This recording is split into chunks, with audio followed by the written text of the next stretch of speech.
अरे माँ, आपने तो बोला था कि आप भैया की शादी नहीं होने देंगी, लेकिन आज तो भैया को देखने वाले लड़की वाले आए हैं। माँ, आप ही ने तो कहा था कि भैया की घर गृहस्थी नहीं बसने देंगी, ताकि वो जो भी कमाए हम लोग ऊपर ही खर्च करें। लेकिन अब आपने अपना फैसला बदल क्यों दिया? माँ, आप तो भैया की शादी करवा रही हैं। अरे बेटा, तुम्हें तो पता है ना कि अमित मेरा सौतेला बेटा है, तो मैं उसका कभी भला नहीं चाहती हूँ। मैंने तो सोचा था कि उसकी शादी ब्याह कभी नहीं कराऊंगी, लेकिन बेटा अब मेरी तबीयत ठीक नहीं रहती है, घर के काम मुझसे नहीं हो पाते हैं, बस इसीलिए मैं उसकी शादी करवा रही हूँ।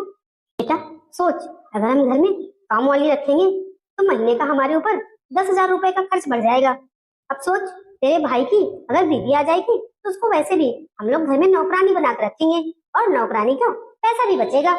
अरे वाह माँ, आपने क्या दिमाग पाया है। बेटा अब तू सोच, कल को सोनिया इस घर में शादी करके आएगी तो क्या वो घर के काम करेगी? बस इसीलिए मैंने तेरे भाई की शादी करने के लिए सोची है, ताकि घर में उसकी बीवी आ जाएगी और वो घर के सारे काम करेगी, और मेरी बहू सोनिया मतलब तेरी बीवी फुल ऐश और आराम से जिंदगी जिएगी। अरे वाह माँ, आपका साथी दिमाग तो क्या खूब चलता है। आपने तो मेरी पत्नी के आराम के बारे में भी सोच लिया। मैंने तो ये सारी बातें सोची ही नहीं थी। अच्छा ठीक है, चल अब बाहर मेहमान बैठे हुए हैं। ठीक है माँ, चलो। तो बताइए भाई साहब, आपको हमारा लड़का कैसा लगा? बहन जी, हमें तो आपका लड़का बहुत पसंद आया। हमारी तरफ से तो ये रिश्ता पक्का समझिए। लेकिन बहन जी, अगर आप सबको हमारी लड़की देखना है तो आप सब आकर देख सकते हैं। अरे नहीं नहीं भाई साहब, हम लोगों को आपकी लड़की नहीं देखनी है, हमने फोटो में देख लिया है, तो हम लोगों को आपकी लड़की पसंद आ गई है। भाई साहब हमारी तरफ से भी ये रिश्ता पक्का समझिए। तो ठीक है बहन जी, मैं जल्द ही पंडित जी से इन दोनों की कुंडलियां दिखवा के शादी की डेट फिक्स करवाता हूँ और आपको फोन करके बता दूंगा। ठीक है भाई साहब। देखो सोनम, मैं एक बात पहले दिन ही क्लियर कर देना चाहता हूँ कि मैं अपनी माँ और अपने भाई को बहुत प्यार करता हूँ, क्योंकि मेरी माँ सौतेली है, फिर भी वो मुझे बहुत प्यार करती हैं। जब मैं 3 साल का था तभी मेरी माँ इस दुनिया को छोड़कर चली गई थी, तो मेरी सौतेली माँ ने ही मुझे पाल पोस कर बड़ा किया है।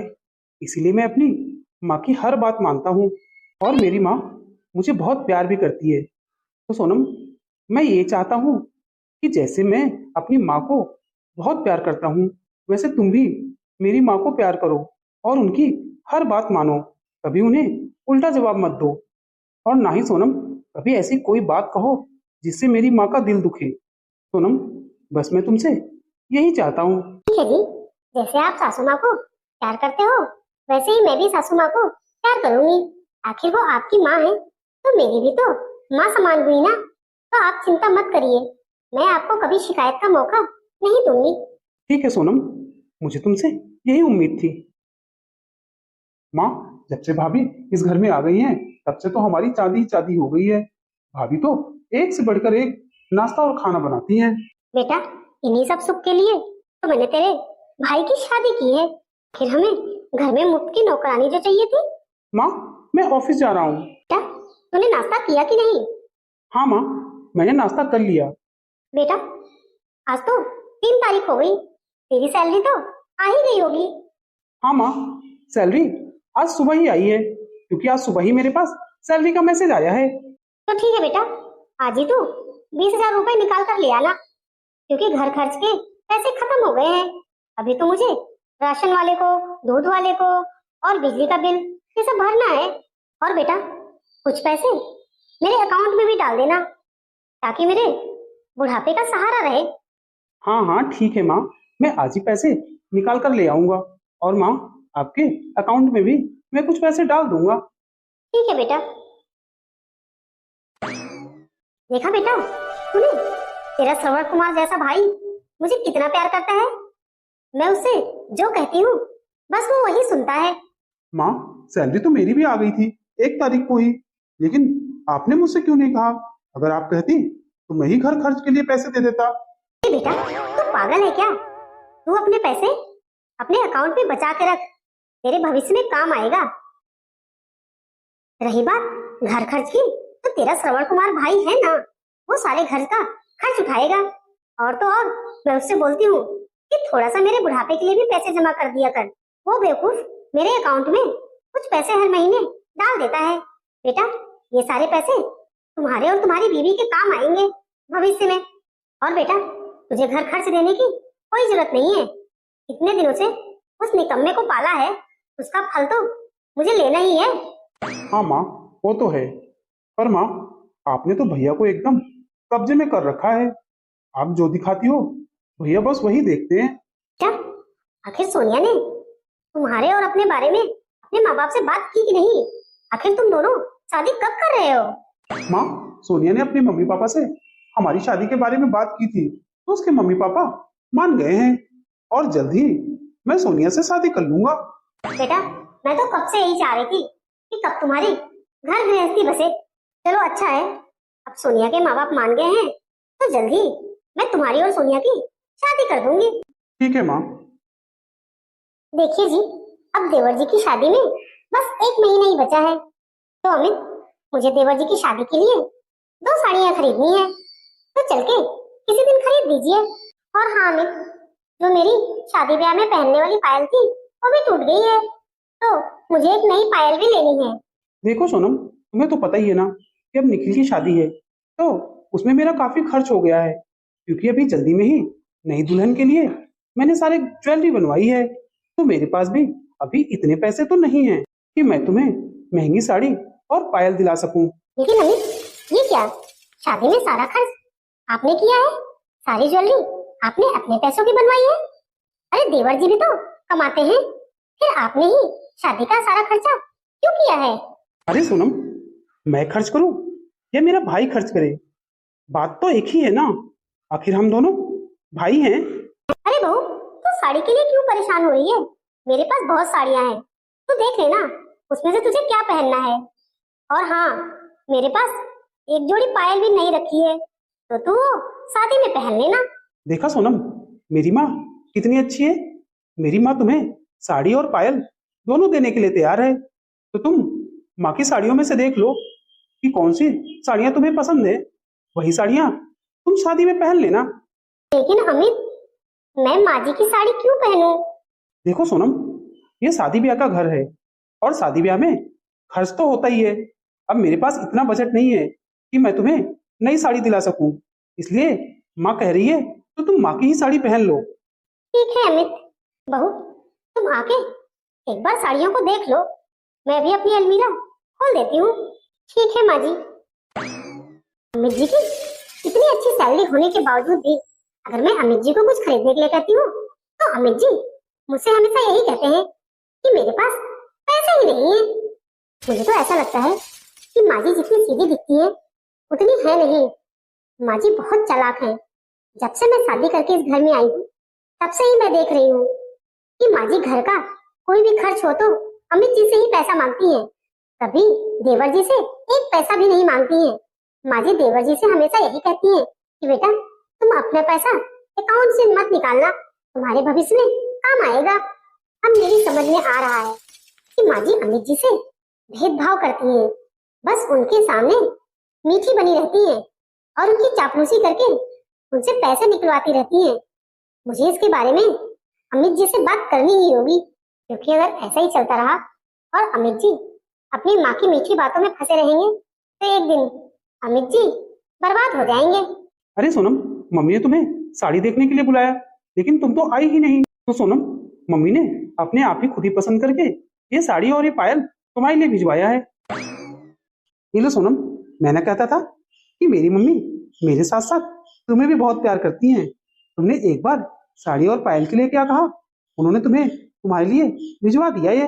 अमित, मुझे लगता है कि माँ जी बस आपको इस्तेमाल कर रही हैं। क्या मतलब तुम्हारा? मेरी माँ मुझे इस्तेमाल कर रही है? अमित, जब से मैं इस घर में शादी करके आई हूँ, तब से ही मैं देख रही हूँ कि माँ जी सारे घर का खर्च तुमसे ही करवाती हैं। छोटे से छोटे खर्च के लिए भी तुमसे ही पैसे लेती हैं और देवर जी से कभी भी 1 रुपया नहीं मांगती हैं। तो अमित, तुम ही बताओ, तुम्हारी 10 साल की नौकरी हो गई है, तुम्हारे पास कितनी सेविंग्स है? देखो सोनम, तुम मुझे मेरी माँ के खिलाफ भड़काओ मत। मैंने तुमसे कहा ना कि मेरी माँ मुझे बहुत प्यार करती है। तुम औरतों की तो आदत होती है, शादी करके घर में आते ही घर में फूट डालना शुरू कर देती हो। लेकिन सोनम, तुम कान खोलकर सुन लो, मैं उन आदमियों में से नहीं हूं जो अपनी बीवी की बातों पर भरोसा करते हैं। मैं तुम्हारी बातों में आकर अपनी माँ पर कभी शक नहीं करूंगा और ना ही अपनी माँ से कभी लड़ाई झगड़ा करूंगा, समझी तुम? और हाँ, अगर तुम मेरी माँ के खिलाफ मुझे ऐसे ही भड़काती रहोगी तो मैं तुम्हें तलाक देने में देर नहीं करूंगा, समझी तुम? क्योंकि सोनम, मैं तुम्हें तो छोड़ सकता हूँ लेकिन अपनी माँ को नहीं, क्योंकि मेरी माँ ने मुझे पाल पोस कर इतना बड़ा किया है। मैं उन्हें बचपन से ही जानता हूँ, वो बहुत अच्छी हैं। आजकल की सारी औरतें ऐसी ही होती हैं, घर में आते ही फूट डालने लगती हैं। मैंने तो सोचा था कि सोनम बहुत अच्छी है, लेकिन नहीं, सोनम भी तो आखिर एक औरत ही है, तो फिर इसकी आदतें अलग कैसे हो सकती हैं? मुझे मेरी माँ से अलग करने चली है, शादी करके आई नहीं कि मुझे मेरी माँ के खिलाफ ही भड़काने लगी। अमित जी की आंखों पर तो सासू माँ ने झूठे प्यार का पर्दा डाल दिया है, इसीलिए अमित जी को सच और झूठ में फर्क दिखाई ही नहीं दे रहा है। उनकी माँ उन्हें कितना बड़ा धोखा दे रही है, लेकिन अमित जी को तो ये समझ में ही नहीं आ रहा है। उन्हें तो अपनी माँ सच्ची लग रही है और मैं झूठी लग रही हूँ। शादी के बाद, अरे ये क्या, सुबह के 8 बज गए। आज तो देवरानी जी की पहली रसोई है, लेकिन लग रहा है अभी तक तो वो सो के ही नहीं उठी है। अरे देवरानी जी, मैं बस आप ही के बारे में सोच रही थी। आज तो आपकी पहली रसोई है ना, तो जल्दी से खीर बना दीजिए आप मीठे में। देखो बड़ी बहू, अभी तुम्हारी देवरानी शादी करके कल ही इस घर में आई है, तो उसको अभी किचन में क्या ही लगाना। तुम एक काम करो, खीर तुम ही बना दो, बस वो सारे मेहमानों को खीर परस देगी, हो जाएगा सब। पर माँ जी, खीर तो नई बहू को ही बनाना होता है ना। देखो बड़ी बहू, तुम्हारी देवरानी इस घर में भले ही आ गई है, लेकिन तुम ये मत समझना कि अभी से ही वो घर के काम में लग जाएगी। अभी वो नई नई है, तो अभी से उसके ऊपर घर की जिम्मेदारी डालना ठीक नहीं है। इसलिए बहू, तुम जैसे अब तक घर का काम संभाल रही थी, आगे भी वैसे ही संभालना। ठीक है माँ जी। बड़ी बहू, अब तुम जल्दी से पहली रसोई की रस्म का खाना तैयार कर दो। छोटी बहू आएगी और सब मेहमानों को खाना परोस देगी बस। ठीक है माँ जी। चलो बहू, तुम्हें मैं सारे मेहमानों से मिलाती हूँ। ठीक है मम्मी जी। जब मैं शादी करके इस घर में आई थी, तो पहली रसोई का सारा खाना सासू माँ ने मुझसे ही बनवाया था। माँ जी ने कहा था कि पहली रसोई की रस्म बहू को ही करनी चाहिए, जबकि बुआ जी मौसी जी ने कहा था कि बहू की खाना बनाने में हम लोग थोड़ी मदद कर देते हैं। तो सासू माँ ने साफ कह दिया था कि नहीं नहीं, पहली रसोई का खाना तो बहू के हाथों से ही बनना चाहिए, ना कि किसी और को मदद करनी चाहिए। लेकिन आज जब माँ जी की अपनी खुद की बहू आई, तो देखो कैसे उन्होंने मेरे साथ भेदभाव किया। वो मुझसे बोल रही है कि पहले रसोई का खाना तुम ही बनाओ। अगर मैं ये बात अमित को बताऊंगी, तो अमित को फिर भी ये नहीं लगेगा कि उनकी माँ गलत है, क्योंकि उन्हें तो अपनी माँ हमेशा देवी की तरह दिखती है, जबकि असल में उनकी माँ तो चुड़ैल है, चुड़ैल। 2 महीने बाद। माँ जी, आपको तो पता है कि रक्षाबंधन आ रहा है, तो मुझे नई साड़ी लेनी है, क्योंकि माँ जी शादी के बाद ये मेरा पहला रक्षाबंधन है, तो मैं अपने मायके नई साड़ी पहनकर जाना चाहती हूँ। क्योंकि माँ जी, मैं मायके जाऊंगी तो सब लोग मुझे देखने भी आएंगे, फिर अगर मैं अच्छे कपड़े नहीं पहन के जाऊंगी तो लोग क्या कहेंगे कि इनकी ससुराल कैसी है। इसलिए माँ जी, मुझे कम से कम 5 से 10 हजार की साड़ी चाहिए, जो एकदम बढ़िया लगे। अरे हाँ हाँ बहू, क्यों नहीं, तुम आज ही निखिल के साथ जाकर अपनी पसंद की साड़ी ले आना। और हाँ बहू, पैसों की चिंता मत करना, जो भी साड़ी तुम्हें पसंद आए तुम उसे ले लेना। माँ जी, जब देवरानी जी साड़ी ले ही रही हैं, तो मैं भी रक्षाबंधन के लिए साड़ी ले लेती हूँ। आखिर मुझे भी तो अपने मायके जाना है राखी बांधने अपने भाई को। अरे बहू, रक्षाबंधन ही तो है, कौन सी शादी ब्याह है जो तुम इतने पैसे खर्च करने वाली हो साड़ी पर। आखिर रक्षाबंधन का त्योहार तो एक ही दिन का होता है, तो तुम एक दिन के लिए 5-7 हजार रुपए खर्च करोगी। देखो बहू, तुम्हारी देवरानी के पास बहुत सारी साड़ियां हैं, क्योंकि अभी उसकी नई नई शादी हुई है, तो उसके पास बहुत अच्छी अच्छी साड़ियां भी हैं।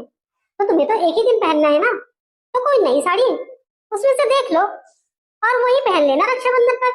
बेकार में क्यों पैसे बर्बाद करोगी? अजी, जब देवरानी जी के पास इतनी अच्छी साड़ी है तो वो खुद क्यों नहीं पहन लेती? वो क्यों नई साड़ी ले रही है? देखो बहू, मुझे लगता है कि तुम्हारी जबान कुछ ज्यादा ही चलने लगी है। अगर तुम ऐसे ही मुझसे जबान चलाओगी ना तो मुझे अपने बेटे से तुम्हारे बारे में बात करनी ही पड़ेगी, क्योंकि तुम्हें तो पता ही होगा ना कि मैं जो कहती हूँ मेरा बेटा वही सुनता है। इसलिए बहू, अगर तुम अपना भला चाहती हो, इस घर में शांति से रहना चाहती हो, तो अपनी जुबान बंद करके रहो। मैं जैसा कहती हूँ वैसा ही करो, नहीं तो ये तुम्हारे लिए अच्छा नहीं होगा। मम्मी जी, आपने जिठानी जी को अच्छा सबक सिखाया। बहू, तू चिंता मत कर, रक्षाबंधन पर ही इसे सबक सिखाऊंगी अच्छे से। इसको इसके मायके राखी बांधने नहीं जाने दूंगी। देखना बहू, मैं कैसे नाटक करके इसको इसके मायके नहीं जाने दूंगी। 1 हफ्ते बाद। माँ, मैं सोनिया को उसके मायके लेकर जा रहा हूँ राखी बंधवाने के लिए। हाँ हाँ बेटा, जाओ जाओ, आखिर आज रक्षाबंधन है।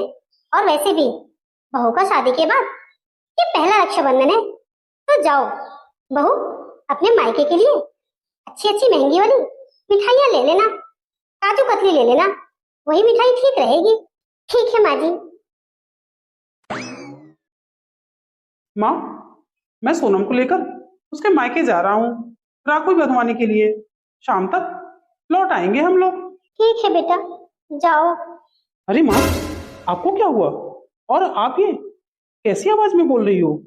आपकी तबीयत ठीक नहीं है क्या?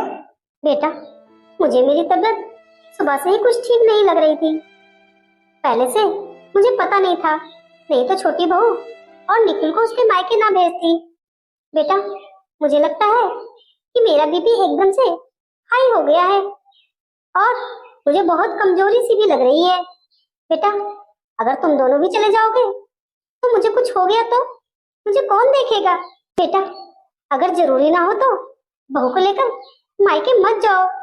अरे माँ, आप चिंता मत करिए, मैं और सोनम यहीं रह के आपकी देखभाल करेंगे। मैं उसे उसके मायके लेकर नहीं जाऊंगा। लेकिन बेटा, रक्षाबंधन तो साल भर का त्योहार होता है, साल में एक ही बार आता है। मेरी तबीयत खराब होने की वजह से तुम दोनों नहीं जा पा रहे हो, मुझे इसका बहुत दुख हो रहा है। अरे माँ, आप चिंता मत करो, इस समय आपकी तबीयत खराब है, आपकी देखभाल ज्यादा जरूरी है, ना कि रक्षाबंधन।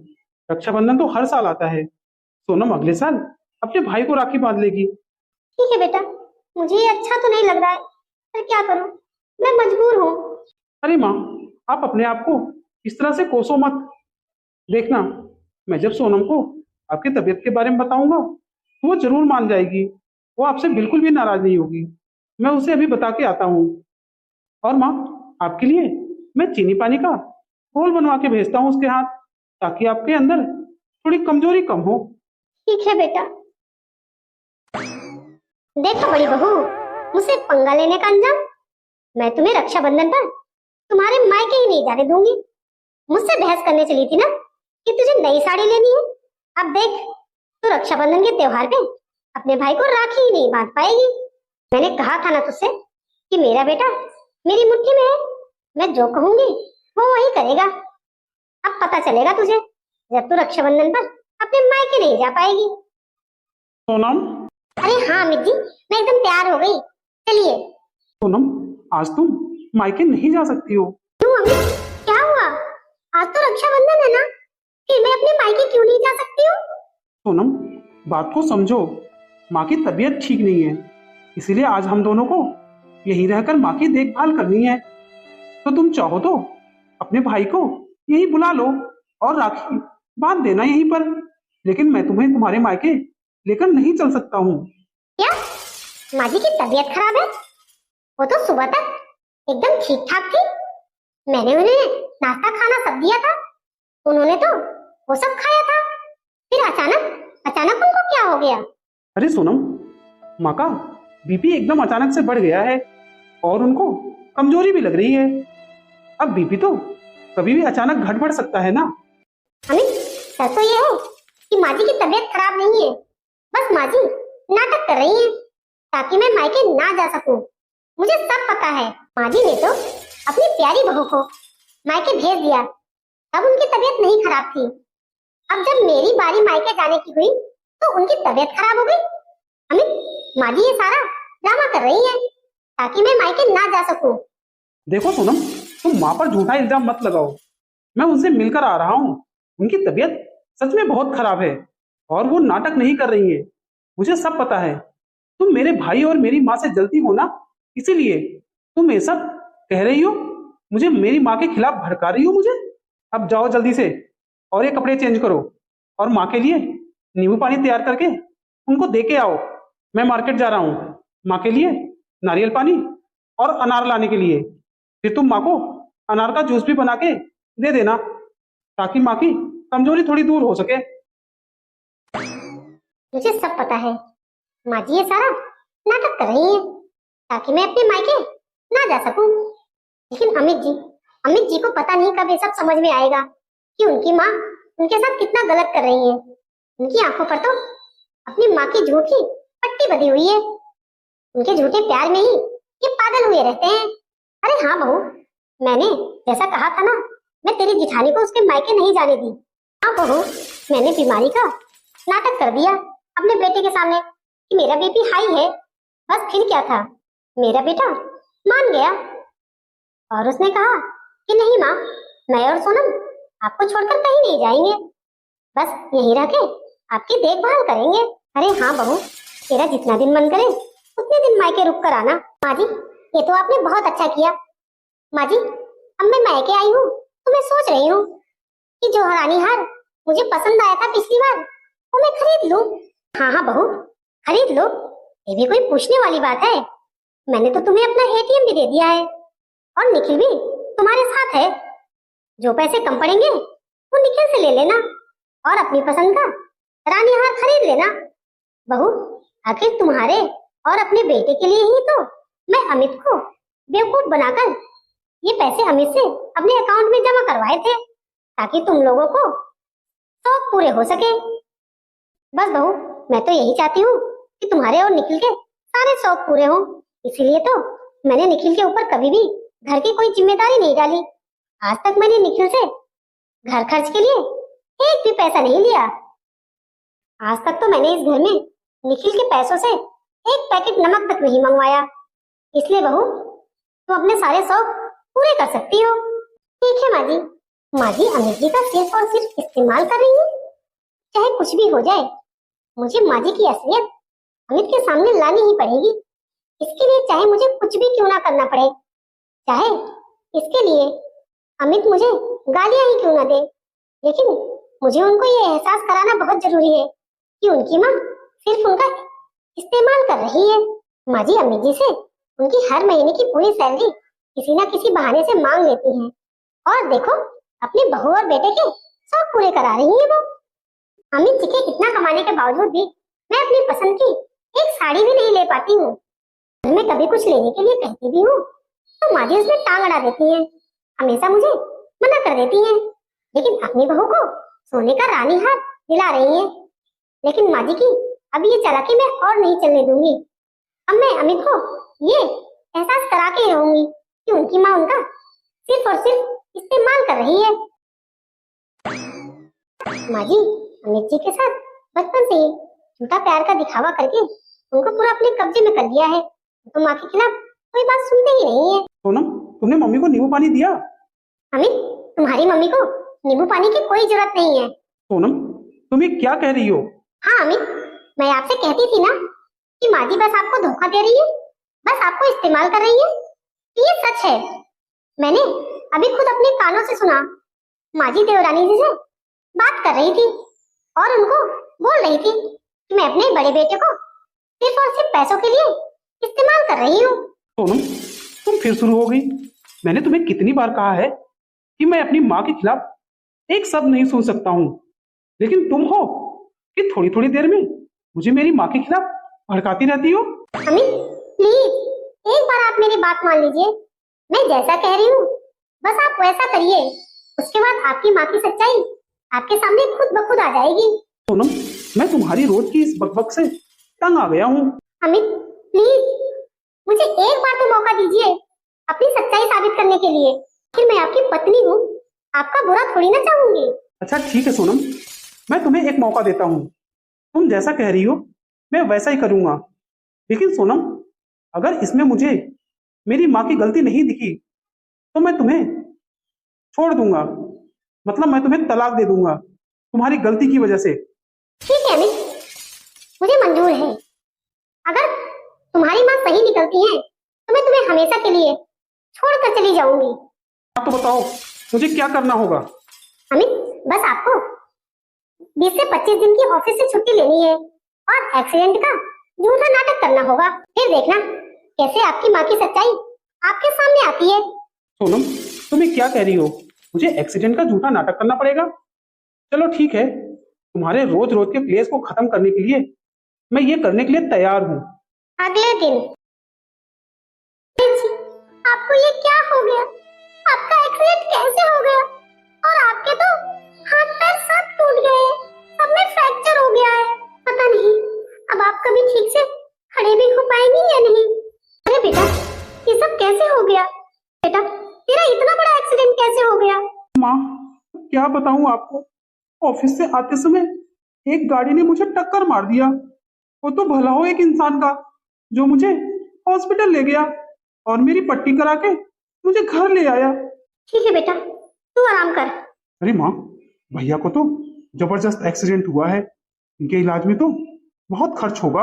हाँ, देख रही हैं ना आप, दोनों पैर टूटे हैं, हाथ भी टूटा है और सिर पर भी चोट आई है। पता नहीं ये कितने दिन में ठीक होंगे। अरे बेटा, ये तो हमारे लिए सोने की अंडा देने वाली मुर्गी है, इसलिए बेटा तू इसका इलाज करा। वैसे भी जब ये ठीक हो जाएगा तो फिर से सोने का अंडा देने लगेगा। ठीक है माँ। अरे बेटा, तू तो आज डॉक्टर के पास गया था ना, तो क्या बोला डॉक्टर ने? कब तक कुछ सुधार होगा तेरी सेहत में? हाँ माँ, मैं डॉक्टर के पास तो गया था, पर डॉक्टर ने बोला कि रीढ़ की हड्डी में ज्यादा चोट आई है। पता नहीं तुम कभी ठीक से खड़े हो पाओगे या नहीं। और माँ, आज सुबह सुबह ही मेरे ऑफिस से मेल आई है कि मुझे नौकरी से निकाल दिया है, क्योंकि उन्होंने डॉक्टर की रिपोर्ट मांगी थी। तो मैंने उनको वो रिपोर्ट दे दी थी जो डॉक्टर ने बनाई थी कि मैं शायद दोबारा कभी खड़ा नहीं हो पाऊंगा। इसीलिए मेरे बॉस ने मुझे नौकरी से निकाल दी। अरे बेटा, तुम ये क्या कह रहे हो? बेटा, क्या अब तुम कभी खड़े नहीं हो पाओगे? फिर तुम्हारा और तुम्हारी बीवी का खर्च भला कौन उठाएगा? अब 1 रुपए की भी सेविंग तो तुम्हारे पास है नहीं कि जिससे तुम अपना इलाज करा सको। 20 दिन से निखिल ही तुम्हारा इलाज करा रहा है और तुम्हारा और तुम्हारी बीवी का खर्च भी उठा रहा है। लेकिन अमित, अगर तुम जिंदगी भर ऐसे ही बेड पर पड़े रहोगे तो हम तुम्हारा खर्च नहीं उठा सकते। तुम्हें तो पता है ना, राशन, दूध, सब्जी, इन सब में कितना पैसा लगता है। अब अमित, बेकार में हम तुमको बिठाकर तो नहीं खिला सकते। अब तुम तो उठ नहीं सकते हो, तो अपनी बीबी को ही बोलो कि कोई छोटी मोटी नौकरी कर ले। पर माँ, अगर सोनम नौकरी कर लेगी तो फिर मेरी देखभाल कौन करेगा? मैं तो बिल्कुल उठ बैठ नहीं सकता हूँ। और सोनम वैसे भी माँ ज्यादा पढ़ी लिखी तो है नहीं, फिर भला उसको कौन सी नौकरी मिलेगी? बेटा, मैं ये सब कुछ नहीं जानती हूँ। मैं तुम्हें और तुम्हारी बीवी को बिठा के नहीं खिला सकती हूँ। और वैसे भी आया की नौकरी तो तुम्हारी बीवी को मिल ही जाएगी, क्योंकि आया की नौकरी में पढ़ाई लिखाई की कोई जरूरत नहीं होती है। अगर तुम्हारी बीवी को आया की नौकरी भी ना मिले तो बोल दो इसको किसी के घर जाके झाड़ू पोछा करे। वो तो करना इसे अच्छे से आता है ना। 2-4 पैसे कमा के लाएगी तो तुम्हारा और अपना खर्च उठाएगी। अपनी बीबी को समझा देना कल से ही आया की नौकरी ढूंढने निकल जाए, नहीं तो इसे दूसरे घर में झाड़ू पोछा ही करना पड़ेगा। ये किसी और लायक तो है ही नहीं। सोनम सही कह रही थी, नौकरी जाने का सुन के माँ में बदलाव आ गया है। क्या सच में मेरी माँ मुझे इस्तेमाल कर रही थी? माँ के चक्कर में मैंने कभी सोनम की बात सुनी ही नहीं। कभी मैंने अपने लिए पैसे जोड़कर नहीं रखे। आज तो मैं ये झूठा नाटक कर रहा हूँ, लेकिन अगर सच में मेरे साथ ये हादसा हो जाता तो मेरी माँ और मेरा भाई कभी भी मेरा साथ नहीं देते। ये लोग तो मेरी पत्नी को नौकरानी बना देते। ये लोग मेरी और सोनम की जिंदगी बर्बाद कर देते। सोनम, मुझे तुम्हारी बातों पर विश्वास होने लगा है। तुम सच कहती थी कि मेरी माँ मुझे बस इस्तेमाल कर रही है। सोनम, मुझे माफ कर दो। सोनम, मेरी माँ मुझसे बचपन से ही झूठे प्यार का दिखावा कर रही थी। मैं इसे सच समझ लिया था। मुझे आज समझ में आया, मैं तो उनका बस एक एटीएम हूँ जो उनको हर महीने पैसे देता हूँ। इसके अलावा उनको मुझसे जरा सा भी प्यार नहीं है। सोनम, अगर मैं तुम्हारी बात मानकर आज ये नाटक ना करता तो शायद मुझे कभी ये सच्चाई पता ही नहीं चलती। सोनम, मैं हमेशा तुमको ही गलत समझता था और अपनी माँ को सही समझता था। जिस माँ के ऊपर मैंने अपनी जिंदगी भर की कमाई लुटा दी, आज उसी ने मुझे पराया कर दिया। मैं जरा सा बीमार क्या हुआ तो माँ ने अपनी असलियत दिखा दी। पूनम, जिस घर में प्यार ही ना हो, हम उस घर में और नहीं रहेंगे। मैं और कल तुम ये घर छोड़कर चले जाएंगे। हम कहीं और रहेंगे। हम वहां अपनी अलग दुनिया बसाएंगे और खुशी से रहेंगे। मैं तुम्हें इस घर में घुट घुट के रहते नहीं देख सकता हूँ। मैं महीने के इतने पैसे कमाता हूँ, उसके बाद भी कभी भी मैंने तुम्हारी पसंद की तुम्हें कोई चीज नहीं दिलाई। तुम जब भी मुझे कुछ लेने के लिए कहती थी, मेरे पास पैसे ही नहीं बचते थे, क्योंकि माँ हर महीने मेरी सैलरी के सारे पैसे धीरे धीरे मांग लेती थी। लेकिन सोनम, मैं तुम्हें अब और दुख नहीं दूंगा। कल ही हम दोनों यहाँ से कहीं और शिफ्ट हो जाएंगे। मैं आज ही अपने दोस्त को बोल के ऑफिस के पास ही कोई रूम देखने के लिए कहता हूँ। सुनो अमित, मैं तुम्हें तुम्हारी माँ से दूर नहीं करना चाहती थी। बस मैं तुम्हें ये कहना चाहती थी कि तुम्हारी माँ तुम्हारा इस्तेमाल कर रही है। तुम अपनी आंखों से ये झूठे प्यार का पट्टी उतार दो, ताकि मैं तुम्हें सही और गलत में फर्क हो सके। अगले दिन। अरे अमित, ये क्या? तुम तो पूरी तरह से ठीक हो गए हो। अमित, तुम तो कह रहे थे कि तुम सारी जिंदगी बिस्तर से खड़े नहीं हो पाओगे। और तुम दोनों कहाँ जा रहे हो बैग लेकर? हाँ माँ, मेरे पैर ठीक हो गए क्योंकि मुझे चोट लगी ही नहीं थी। क्या मतलब भैया कि आपका एक्सीडेंट नहीं हुआ था? हाँ निखिल, मुझे कुछ नहीं हुआ था। मैं पूरी तरह से ठीक हूँ। मेरा कोई एक्सीडेंट नहीं हुआ था। ये सब तो बस मैंने नाटक किया था। नाटक? हाँ माँ, अगर मैं ये नाटक ना करता तो शायद मुझे आप लोग की सच्चाई पता ही नहीं चलती। लेकिन सच में माँ, अगर मेरे साथ ये ऐसा हो गया होता तो आप तो मेरी और मेरी पत्नी की जिंदगी बर्बाद कर देती। लेकिन माँ, अच्छा हुआ समय रहते मुझे आपकी सच्चाई पता चल गई। अच्छा हुआ, नहीं तो मैं जिंदगी भर इसी धोखे में जीता कि आप मुझे बहुत प्यार करती हैं। चलो सोनम। अरे बेटा, रुक तो। जरूर तेरी बीवी ने तुझे भड़काया होगा। ऐसा कुछ भी नहीं है। अरे बेटा, तुझे तो पता है ना कि तू तो मेरा अपना बेटा है। तुझे मैंने कभी सौतेला नहीं माना। तुझे तो मैं निखिल से भी ज्यादा प्यार करती हूँ। बस माँ, अपना ये झूठा दिखावा बंद करो। मैं सब समझ चुका हूँ कि कौन आपका अपना बेटा है और कौन सौतेला। इसलिए माँ, मैं अब अपनी पत्नी को यहाँ से लेकर जा रहा हूँ। आपने मेरे साथ बहुत चालाकी कर ली, लेकिन अब मैं और बेवकूफ नहीं बनूंगा।